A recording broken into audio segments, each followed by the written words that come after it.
So yun lang naman yung kailangan natin makuha sa design niya.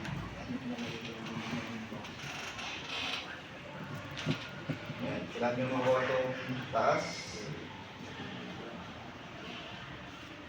Up. Ito. Front.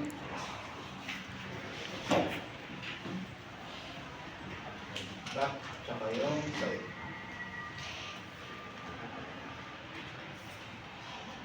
Yan. Diba?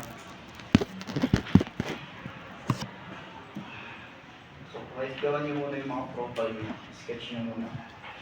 Tapos, mali-develop nyo yan. Yan. Okay?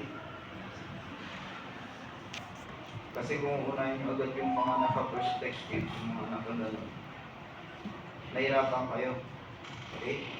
So, tandaan nyo lagi, dapat simple lang.